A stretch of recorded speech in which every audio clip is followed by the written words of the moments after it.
देश को सबसे सस्ती मोटरसाइकिल देने वाली कंपनी हीरो होंडा अब दो अलग अलग ब्रांड्स है।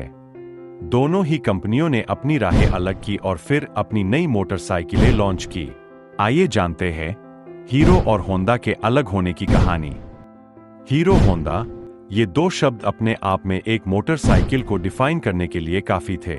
ये वो कंपनी थी जिसने लोगों को अफोर्डेबल मोटरसाइकिल का मतलब बताया और देश के ऑटोमोबाइल मार्केट में एक अलग क्रांति को पैदा किया।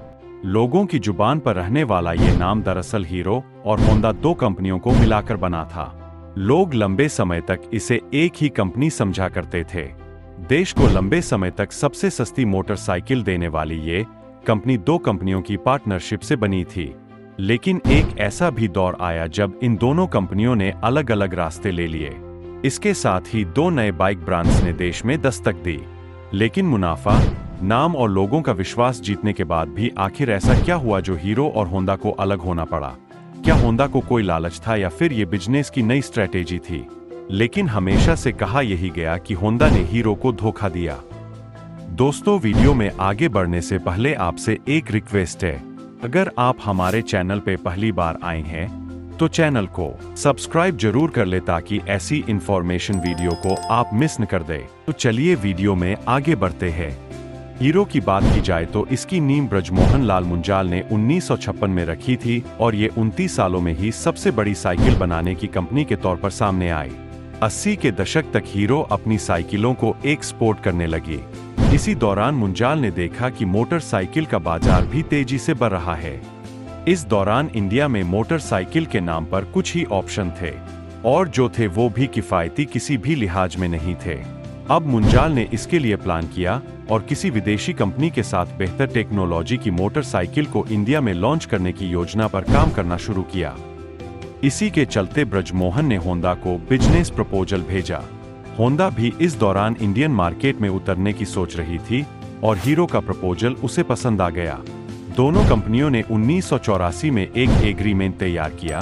इसके तहत हीरो मोटरसाइकिल की बॉडी मैन्युफैक्चर करेगा और होंडा इंजन सप्लाई करेगी।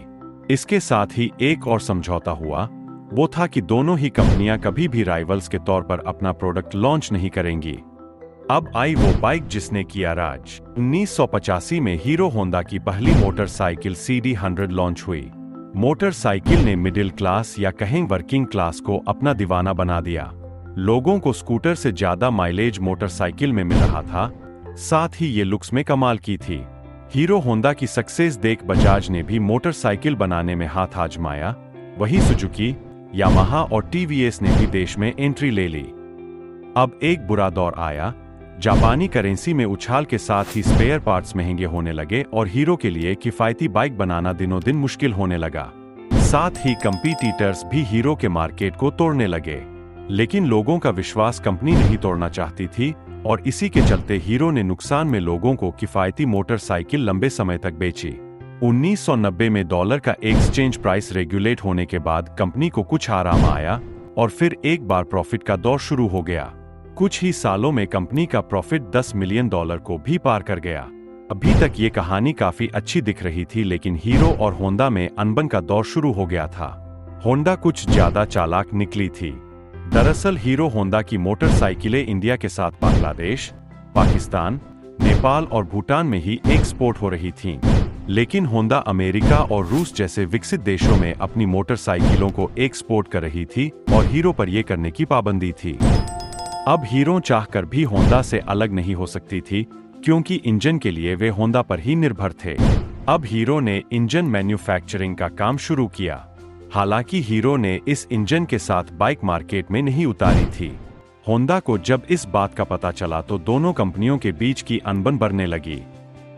ये अनबन इतनी बढ़ी कि रिश्ता होने के बाद भी होंडा ने 1999 में Honda motorcycle and scooter India private limited के नाम से अपनी एक अलग कंपनी बना ली और होंडा के बैनर तले मोटरसाइकिलें लॉन्च करना शुरू कर दिया। ये मोटरसाइकिलें सीधे हीरो होंडा की मोटरसाइकिलों को टक्कर देने लगीं। साथ ही एक्टिवा के साथ होंडा ने स्कूटर सेगमेंट में भी एंट्री मार ली। अब होंडा अपनी कंपनी के साथ ही हीरो होंडा से भी प्रॉफिट उठाने लगी। यहाँ पर सामने आए ब्रजमोहन मुंजाल के बेटे पवन मुंजाल और उन्होंने होंडा की इस मनमानी का खुलकर विरोध किया। उन्होंने होंडा को अपनी मोटरसाइकिलें बेचना बंद करने या फिर हीरो से रिश्ता तोड़ने की साफ बात कही। ये अनबन अब बाहर आने लगी। लोगों ने कहना शुरू कर दिया कि होंडा से अलग होकर हीरो का अस्तित्व ही नहीं बचेगा। लेकिन पवन को खुद पर और अपनी कंपनी पर पूरा यकीन था। 16 दिसंबर 2010 को हीरो और होंडा अलग हो गईं। होंडा ने कंपनी के अपने 26% शेयर $1.2 अरब में हीरो को ही बेच दिए। ये उस दौरान हुई सबसे बड़ी डील्स में से एक थी। हीरो ने इसके बाद अपनी अलग बाइक मार्केट में उतारी और जो लोग हीरो की काबिलियत पर शक कर रहे थे उनका मुंह हीरो ने खास अंदाज में बंद किया। हीरो देश की ही नहीं दुनिया की सबसे बड़ी कंपनियों में से एक बनकर सामने आई। आज हीरो की मोटरसाइकिल का प्रोडक्शन दुनिया भर में सबसे ज्यादा है। वहीं होंडा की मोटरसाइकिलें कुछ ज्यादा चमत्कार नहीं दिखा सकी। दोस्तों, ये थी हीरो होंडा की अलग होने की पूरी कहानी। अब तो आपको समझ आ गया होगा दोनों कंपनियां अलग क्यों हुई थी। अगर ये जानकारी आपको अच्छी लगी तो वीडियो को लाइक और चैनल को सब्सक्राइब जरूर करें। धन्यवाद।